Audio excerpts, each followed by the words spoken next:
Welcome to the Inventing the Future podcast, where our mission is to inspire the next generation of entrepreneurs and empower them to solve the world's biggest problems. I'm Julian Alvarez, and my guest today is Jay Olenicz.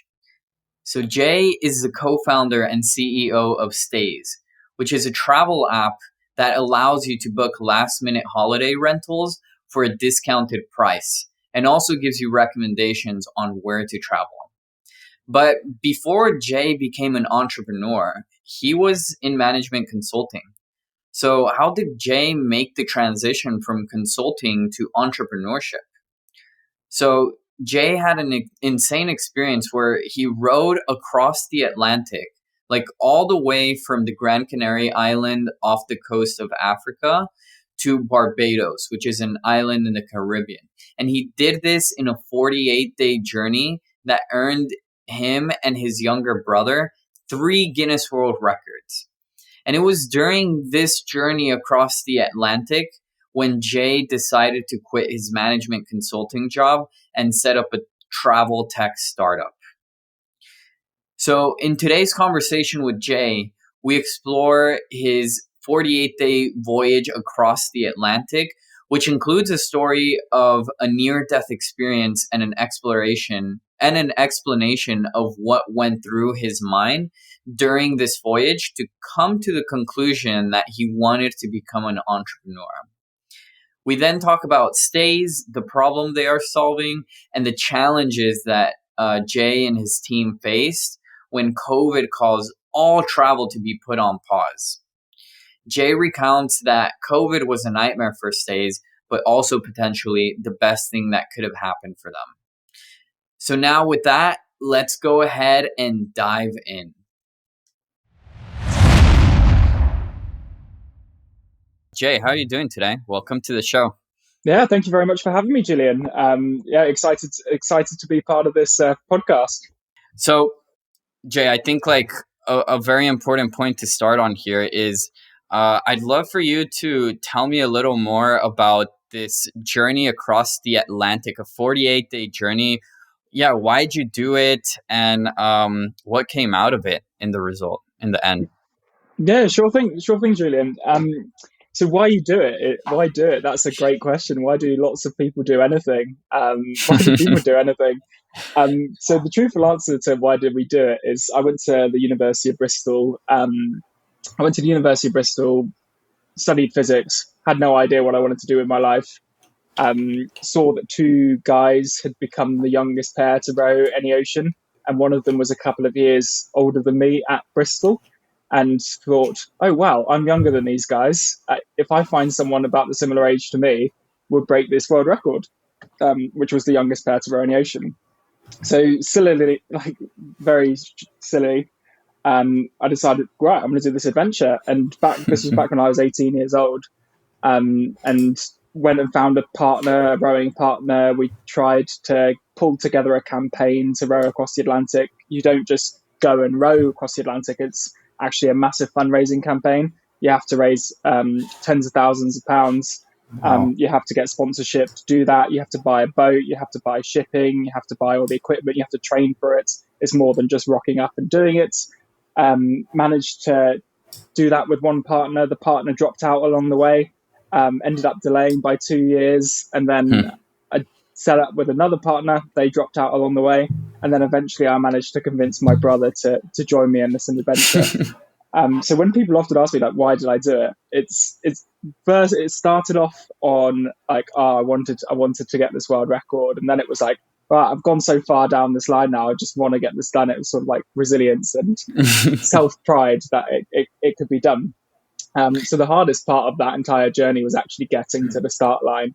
It took 3 years to get to Gran Canaria. It's the actual adventure was 48 days, but it took 3 years to get to the start line.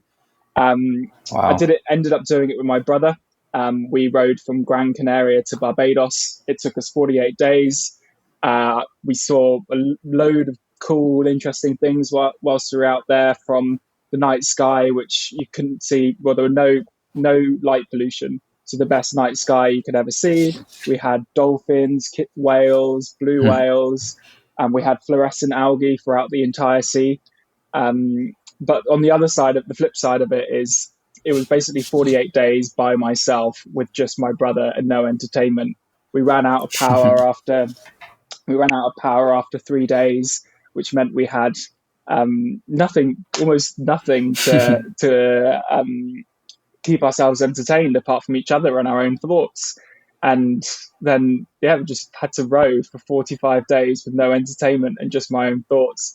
And it was during that adventure that I realized that being a management consultant, or being a senior partner at a management consulting firm, or going into one of the like fully established business in the senior management, was just not something that interested me. I wanted to go out there and set something up from scratch. It didn't matter what it was. I just knew that I wanted to go and do something from scratch. So ever since coming back from that adventure, I've been looking out for different entrepreneurial opportunities, and we can probably go into it later on why we started Staze. But Staze was the first sort of viable one that came across, which convinced me enough to quit my job and fully go after the opportunity. But to summarize, why did I do it? Just because I could, and just because I could. Why not? Because why the hell not? Why the hell not? Why the hell not, like, set up a company? Why the hell not go and do all these cool things that people do? It was just why not? Wow, that's incredible. And isn't that, I think it's a remarkable lesson in that sometimes the hardest thing is to start something, right? Sometimes, like writing your essay or studying for a test or just getting yourself to work, the hardest part is just starting. The easy part is momentum. So if you can figure out how to, or if you realize that, then you just need to get yourself to take that first step, right? And it's the same in going to the gym. The hardest part about going to the gym is going to the gym. Yeah. So once you're going and once you're in a routine, it's fine. The hardest thing always is breaking routine and stepping out of your comfort zone and making a decision which is different to the path that you're currently on. Exactly. I completely agree with that. Yeah, you got to break the pattern and form new patterns that serve you. So Jay, one thing that's so interesting about this is that, you know, you were put in the environment where your mind kind of like realized, like, wait, I don't want to be in management consulting. I want to start something. Like, why didn't that occur to you before? Like, why did that happen on this trip, and not like in a different environment? I think in your day-to-day life, you don't. I personally never gave myself the time to reflect. So when I did this road when I was 22 years old, and up until that time, I hadn't fully ever decided to reflect for my life. It was very much right. Okay, I'm going. Well, I reflected on the day to day, week to week, but never like your life as a whole, as I did on the trip. So during school, you're like, okay, I'm going to go to school. During uni, I've got essays to do. I've got experiments to do. During work, you're always thinking about work, or you're thinking about your partner. But you're never really like assessing your life as a whole. I think what's going and not having anything to do for 45 days enabled was, right, I get to properly think about, what am I doing in my life? What are the different paths that I've gone down? I had a chance to literally think through most big decisions of my life. Like, oh, okay, I've got nothing else to do. Might as well just think about my life. What do I want to do with it? We almost died multiple times out there as well. And if I get hit by a bus today, if I get hit by a bus tomorrow, like, I want to do something that I enjoy and excited and passionate about.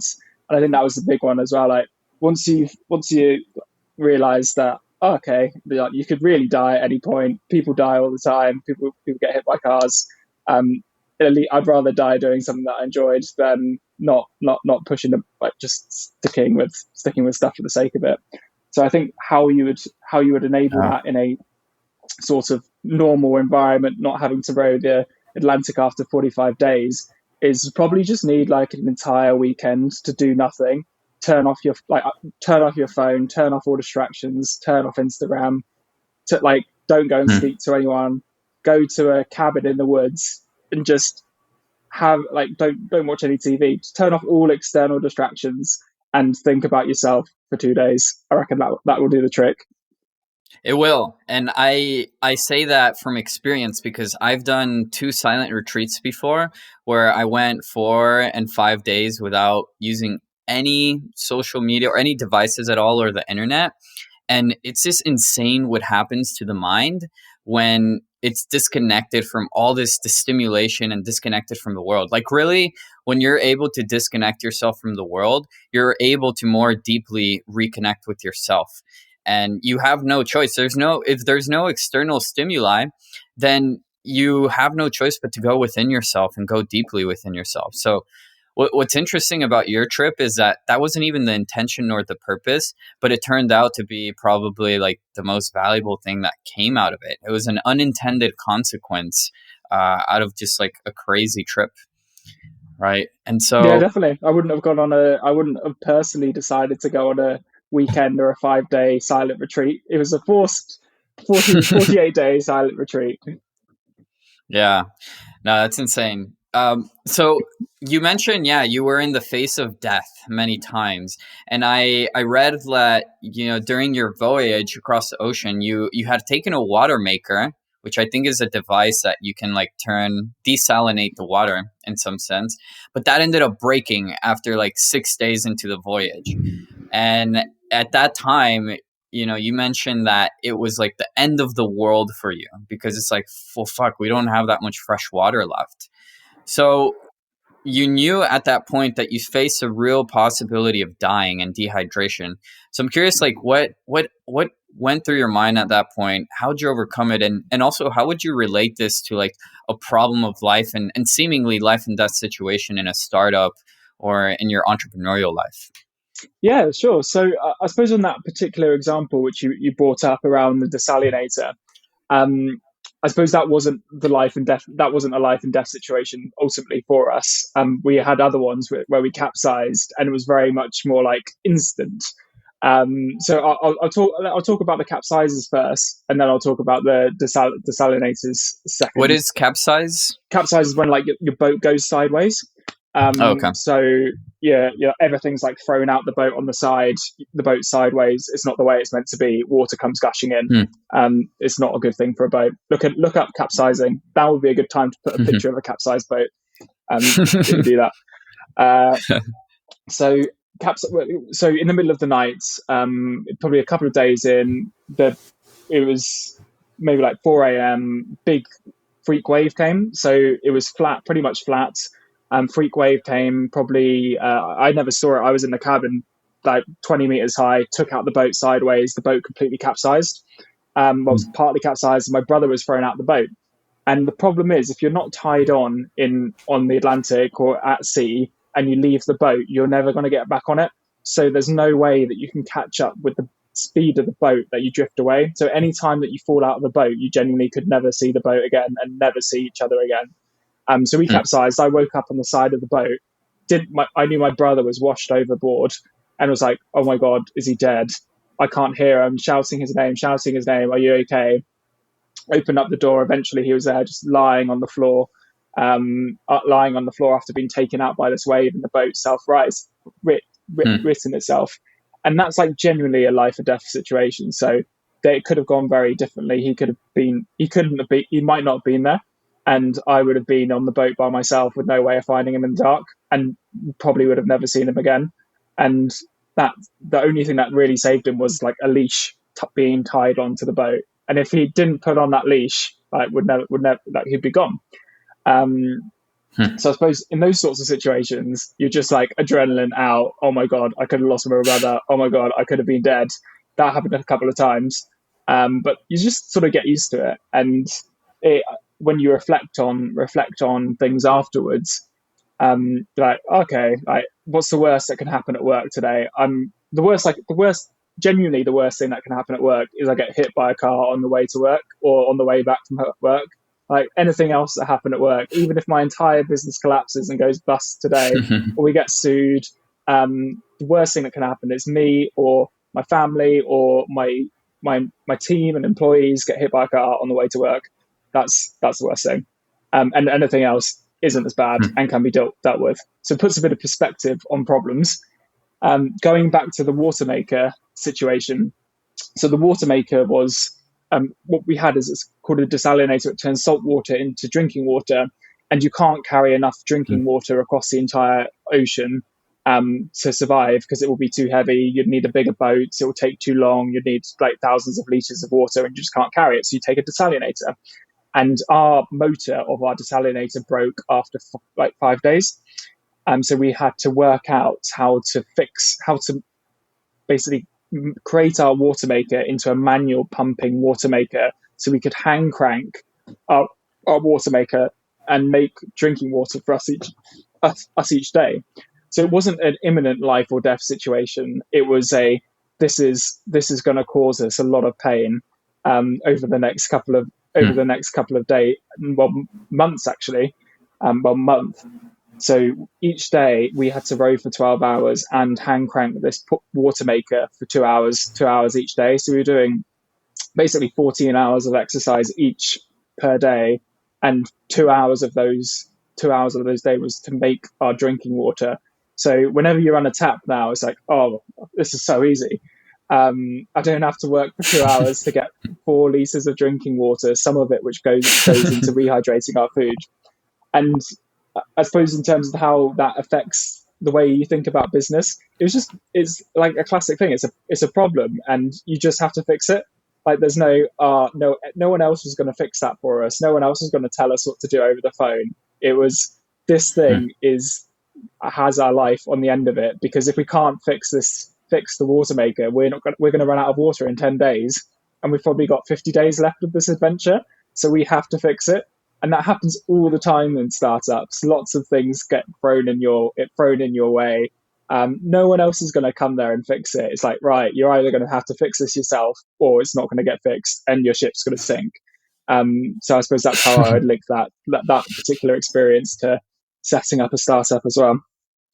Interesting. Yeah, there's a valuable lesson there in the perspective you gain, because it gives you the relativity of problems, because when you have a problem, the magnitude of that problem is relative to anything else that could have happened to you.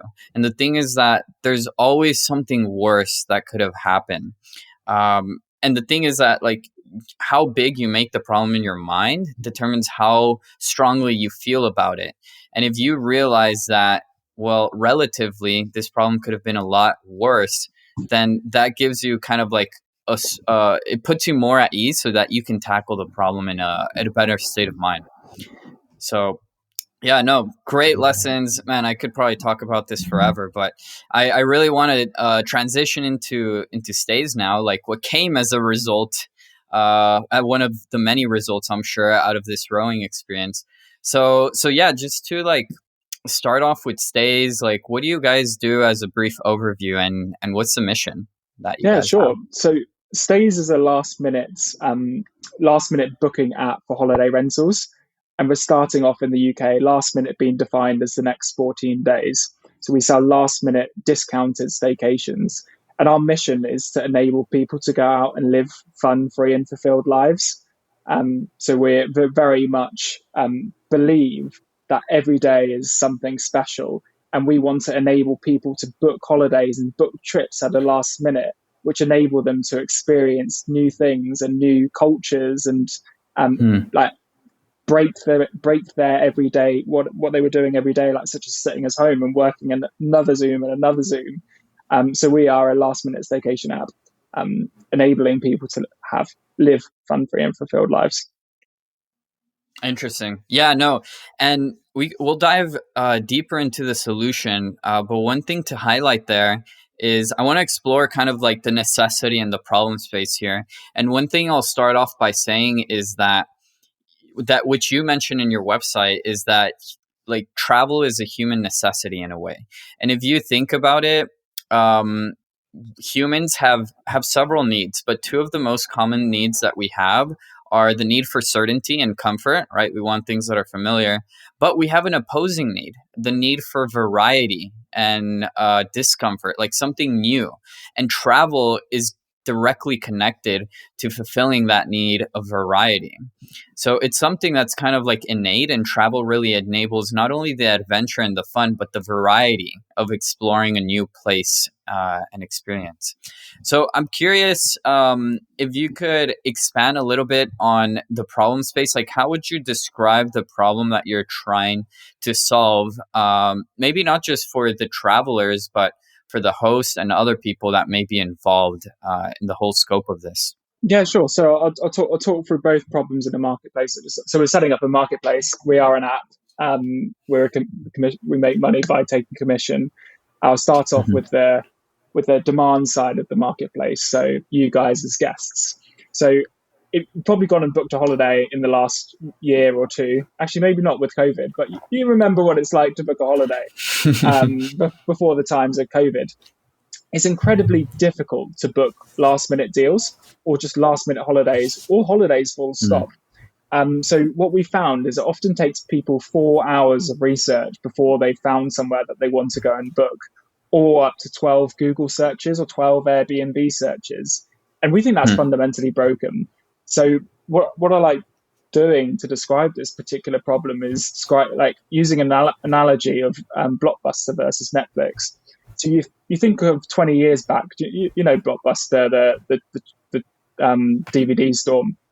Blockbuster, you would have to go to Blockbuster 20 years ago. You want to go and watch a DVD, you'd have to go and walk to your Blockbuster store, and you'd have to search through thousands of DVDs to find the particular DVD that you actually want to watch. Now Netflix exists, and you turn on Netflix, and within 2 minutes you found that exact DVD that you want to watch, or DVD or show or movie that you want to watch. And that's because it's recommended that particular show to you based on your profile, based on what you've watched before, based on a load of different variables. And if you think about travel as its current state, it's like Blockbuster was 20 years ago. Airbnb, Booking.com, HomeAway, Vrbo, they're all catalogs. You have to go on to Airbnb. You have to first of all tell them where are you looking for. Then you have to search for thousands of different properties before you find a place that you want to go. And that whole experience takes 4 hours. So what we want to do is enable people to be shown content that they're most likely to go and book and make a decision within 4 minutes, like you do on Netflix. So we're removing the blockers to making all of those last minute spontaneous decisions. And through that, we're enabling more and more people to travel who wouldn't have traveled before. So if you did have to look for 4 hours, it's probably like 9 out of 10 people that we've spoken to probably can't be asked to go and do that at a last minute. But if it's 4 minutes, they're more likely to go. So through building a recommendation engine and removing blockers to being last minute, we're actually creating a new demand in the marketplace of last minute travelers by making it easier to go on last minute trips. And then, besides that, yeah, no, and that's incredible, because the main pain point you're tackling there is time, right? Like how much time it takes and the inconvenience behind that. But it's important to note that just the simple notion of time, like if it takes 4 hours, there's so much friction involved in traveling that you're likely to not do it just because like you don't want to, like you don't know what to do. It's like, I know for myself, like I want to travel, I love traveling, but well, damn, I don't know where the hell to travel. So it's like, it takes so much effort just to get myself to want to go and figure out where to actually travel and what to actually do and what are my options. And not only what options do I have, but what options are most likely for me to actually enjoy. Right? Yeah, exactly. And that was the first problem that we solved with our app, on our MVP app. We spoke to 500 people, and 9 out of 10 of them knew that they wanted to get away, but had no idea where they wanted to go. And every single booking app out there, the first question that you always see is, where do you want to go? So we've just removed that. Where do you want to go is, how far are you willing to travel? I'm willing to travel between 2 hours, 5 hours, 6 hours. I've got a car or public transport. Show me all the amazing destinations and what I can do in these locations and inspire me to go to these places. I don't want to do any of this thinking. Yeah. No, that's really powerful, especially because the more you use it, the better the AI engine gets at predicting what you like and don't like. And, in the end, the recommendations are as good as Netflix, Yeah. where literally So they know everything. that's it. That's where we want to get to. And I suppose I'll continue on the supply side of the marketplace, the problem that we're specifically solving. Yes. Um, so on the supply side of the marketplace, what we found is this is actually how we came into the industry. We realized that 45% of the time, dedicated holiday rentals are sat there empty with no one in them, which is equivalent to 50 million dedicated empty holiday rental nights a year just in the UK alone, and 1.2 billion dedicated empty holiday rental nights a year across the entire world. So unoccupied properties wasn't just a problem in our local area. We identified it was a problem globally. So as soon as one of those nights has gone past, it's a distressed asset. It's never going to make any money for anyone. And all hosts or property managers have to do is cover their variable costs and slightly cover their fixed. Well, they don't even need to cover their fixed costs. They just need to cover their variable plus costs plus a little bit more to start covering their fixed costs. So that's the original way that we came into it. We're like, wow, there's this massively underutilized asset out there. How can we utilize it? And we realized, right, let's go and create new demand by removing the blockers to booking last minute, get discounts from this distressed asset and put them together. That is genius. Yeah. And I love it's really important when you have a two-sided marketplace to analyze how those two players, so in this case we have the travelers, and then we also have, which is the demand side, and then we have the supply side, which is the hosts, right? The people that are actually renting out their space. So when you have a two-sided marketplace like that, it's really important to look at what are the problems on both ends, not just one. And if you realize, for example, that the host, 45% of them have their assets underutilized, oh my God, well, then it's like, if we can create a better experience for the travelers themselves, then that will inherently increase demand, which will help solve the overabundance of supply. And there's so many ripple effects to this, right? Because if you can increase the demand for travel, then there's more incentives for more hosts to want to like put their property up or to like buy more properties to put up for rental and make even more travel options available. And if there's more travel options, there's also more competition, which makes the travel even more affordable, right? Because of the competition. It's the perfect network effects business. Exactly. I love that. So with the problem, Jay, how did you discover this? Like, how did you figure out that this was actually a problem? Funny story. So when I was a management consultant, I didn't live at home for 4 years. So Oh my God. It was just kind of a rogue lifestyle. So the way it would work is you would go to I would contract into different companies, whether it's building nuclear submarines, aircraft carriers, the NHS, the cabinet office, and we would go and stay where those clients were, and we were given a budget to stay Monday to Friday, say £100 a night, and we had to decide how we wanted to spend that budget.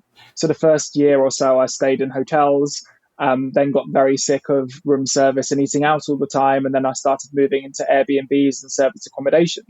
And what we realized is that if you contacted Airbnb property managers or service accommodation property managers at a last minute, you can convince them to decrease their prices to be within your budget. So we started doing that for a number of years and started to get more and more blasé about it. And by the end of doing it for 2 years, we were sort of getting £1,000 a night properties for £100 a night. It was like crazy. And Henry and I, the two original co-founders, were basically sat in what can only be described as a very luxurious Airbnb for a very discounted rate. And we were discussing, like, how is it possible that we can get these amazing last minute discounts, but there's no marketplace for this? That's when we started trying to understand a bit more about the marketplace and the dynamics, and be like, right, we can, every time that we search on a site like Airbnb, Booking.com, HomeAway, there's thousands and thousands of properties, but none of them are deeply discounted. And then we saw that, right, the occupancy is super low. If you look at averaged across the entire year, 45% of the time these holiday rentals are empty. Looked across to different verticals within travel. We saw businesses such as Hotel Tonight, Hotel Quickly, lastminute.com existed in the hotel space, but no one had gone and really nailed that dedicated holiday rental last minute space. Like, right, this is an opportunity too good to miss. So over time, we were like, right, let's go after this. We quit our jobs a couple of weeks after scoping all of that out, and never looked back. Yeah, man, it's such an interesting way to discover a problem. But I think it's also, there's a lot of intelligence there and realizing like, hey, we're traveling so much, and all of these properties are really expensive. But I think the key thing to realize there is that if you think about the host, if you're renting out a property, I would prefer to rent out my property for a really discounted rate than to not rent it out at all, right? It's the difference Exactly. between like 100 instead of 100, getting like $100 instead of getting nothing, right? Yeah. Even though the property would rent out for like $400 or something like that. So it makes so much sense that something like this would be possible. And if you call them, they're like, yeah, of course, man, like rent it. If not, no one's going to do it. Something's better than nothing. Something's better than nothing. It's really interesting how you found that specific point and kind of created like a niche market out of it. So really, really interesting, Jay. And so, yeah, I'm curious here, like you've talked a little bit about this in the longer term, what things would look like, but I'm curious from a vision standpoint, if Staze was to achieve its ultimate destiny, like if it got to the point where it fulfilled its vision, what do you think the world would look like? Yeah. So our ultimate vision is to enable people to go and live fun, free, and fulfilled lives. And we're just starting out at last minute short stay holiday rentals. And it's the scope can go well beyond that. We believe that we're sort of fulfilling that vision by enabling people to go on new trips that they never would have booked on and live more experience, live more basically, by going on these last minute trips.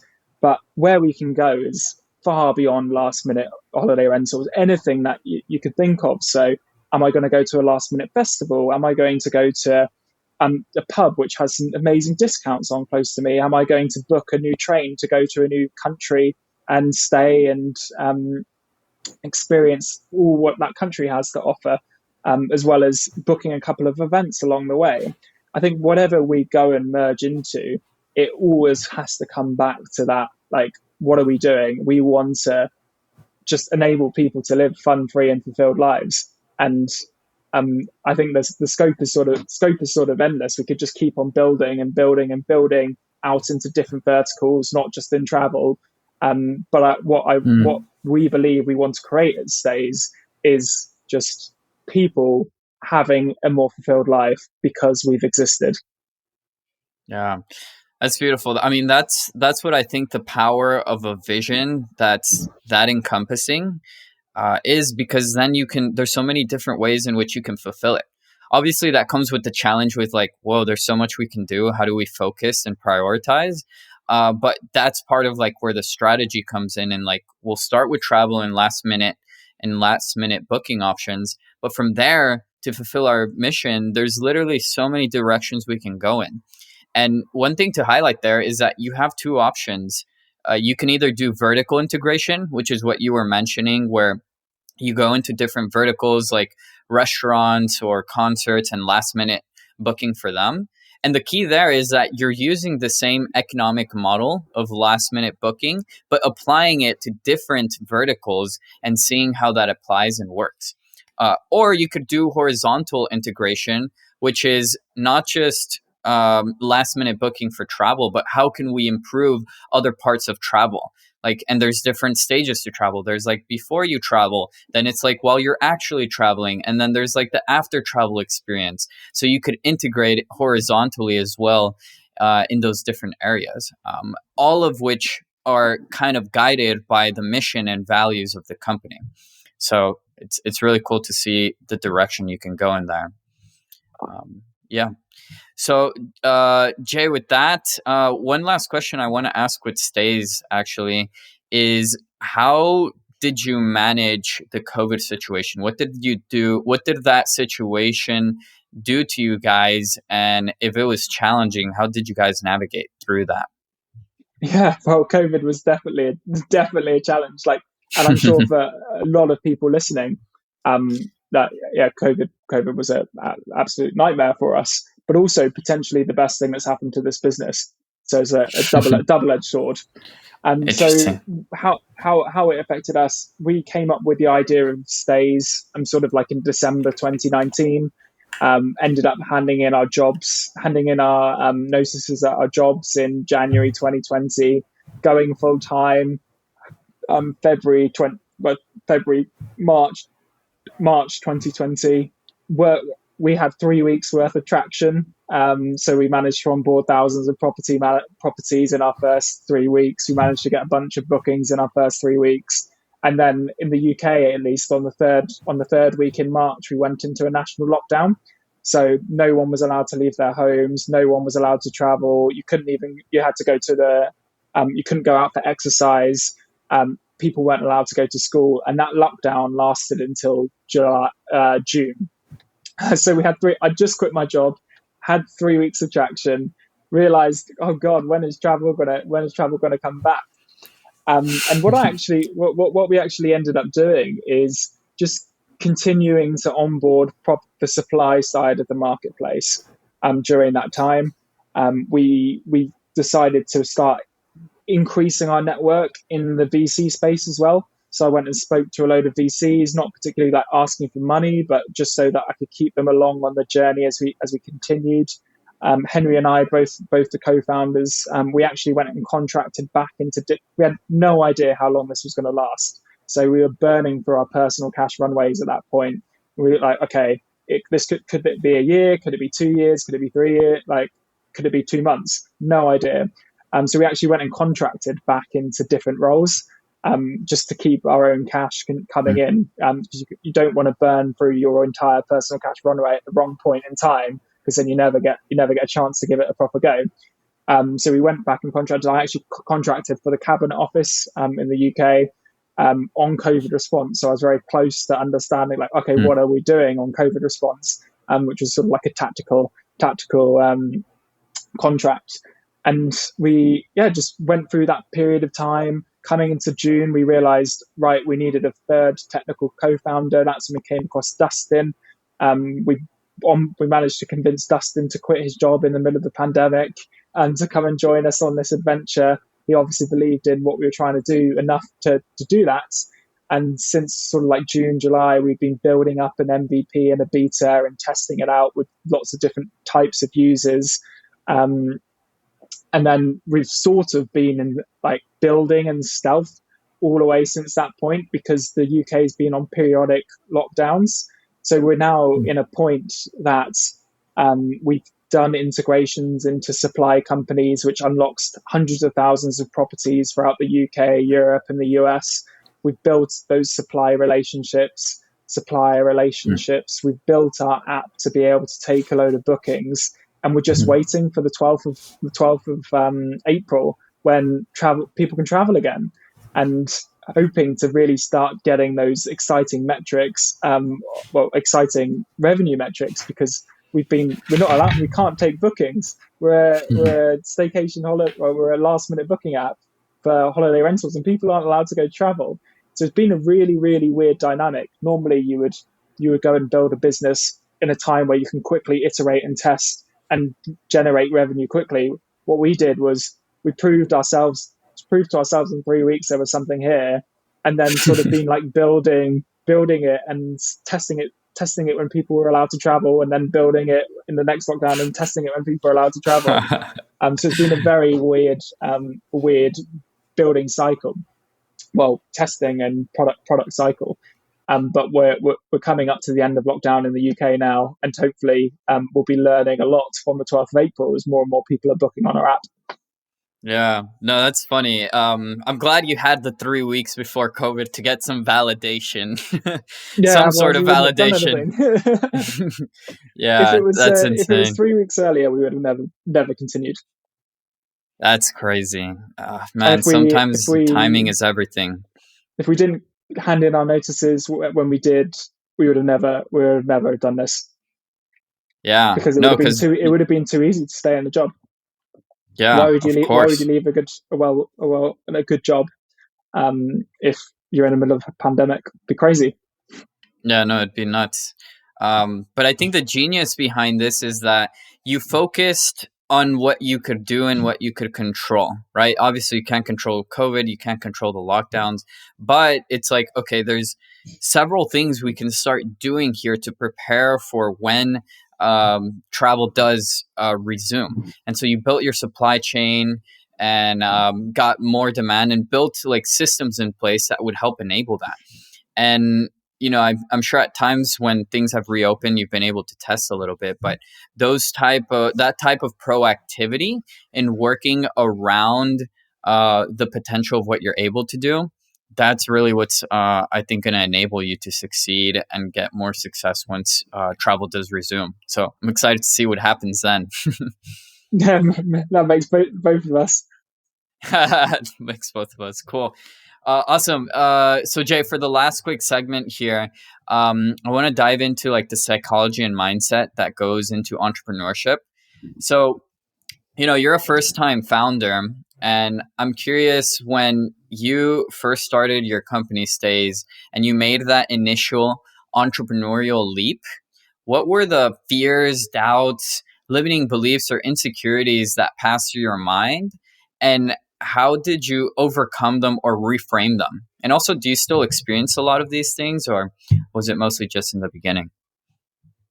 Yeah. So in the I tell you what went through my head in sort of November, December, January, 2019, 2020 was, this is a massive opportunity and nobody has gone after it.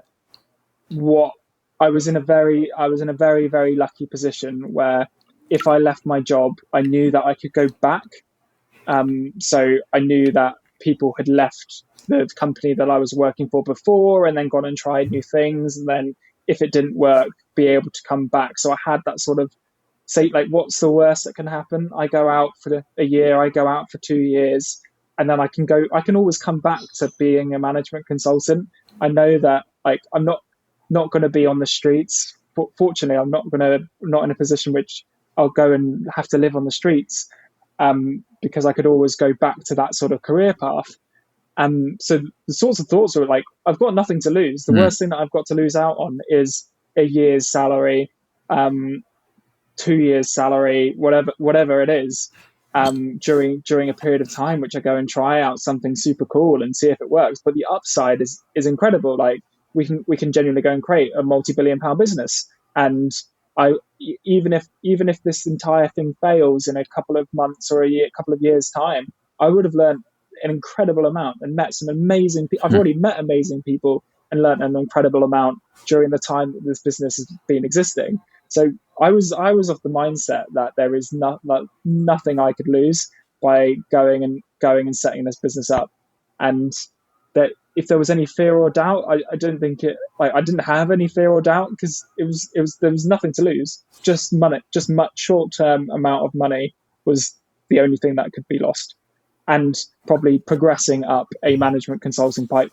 like a management consulting sort of career path, which I was already on. So maybe if I go back, I'll be 2 years behind. Cool. In the grand scheme of things, hopefully I'll live to a nice old age. And like, what's 2 years if you live to 100? It's not much. Yeah. Wow, I love that way of rationalizing fear because you consider both the upside and the downside. And you're right, if you think about it, like, well, yeah, the downside, the risk here is that I'll just lose out on a salary for like a year or two, maybe even less. But you already have the ability to be a consultant or be whatever profession you have. So it's like, yeah, you have that. That's already a safety net in itself. And but then like you knew that if you didn't do this and you didn't try this out, well, it's something that you would potentially regret in the long term. That would then probably like come to haunt you, especially if you live super long and you look back on your life and you're like, well, shit, why didn't I try that? Yeah, like if you see stuff, I would just encourage people to try it. Like what when you really rationalize things down, it basically comes to like what do you want to spend your time doing, and probably a bit of money or a bit of time in a like career path. So as long as you can put food on the table or like scrap away, well, I'm not living in the nicest place, like not going and eating out and having going to lavish parties or like eating and going to the pub every single day. You can cut down your expenses quite a lot and make a runway last. And just why wouldn't you do it? If you've got an idea, go for it. Yeah, go all in. Yeah, no, and that's funny. You also learn how to be frugal almost in a forced way. Yeah, it's a But you forced get way to be creative. frugal. It's a forced way to be frugal, and it's very dangerous for everyone listening who's like on a professional career path already. Like it's so easy to get used to living in a certain way, and then going back is hard. So the earlier you do it, the earlier you make the jump of like, right, I'm gonna throw everything out. Let's just live super frugally and try and make something work. The easier it is because you don't get used to living on those lavish lifestyles for a number of years, which I imagine could be a lot harder to give up. Yeah, no, especially the more time that you spend living that sort of lifestyle. So yeah, there's a lot of humility that comes from that, and an invaluable lesson in just learning how to be more economical with everything that you do. But cool. So Jay, to wrap this up, one final question for you. I'm curious, if you look back on your journey as an entrepreneur, what has being an entrepreneur in both its agonizing and its glorifying moments, what has it taught you about life itself? Life itself. Whoa, what a question. That is a big philosophical question. What has it taught about life itself? I think just approach life as if you're trying to get the most fun possible out of life. For example, if someone's going to go and become an entrepreneur, but they hate their life every single day for 5 years, don't become an entrepreneur. It's not the right thing. But like every single day, compared to when I was working in my old job, I love like I get up and enjoy like what I do, and that's what you want from your life. Don't like so if I've learned anything, just do what you love. It doesn't have to be entrepreneurship, but if it is, amazing, do it. But if it's not, cool. Entrepreneurship isn't for everyone. Go and do what makes you happy.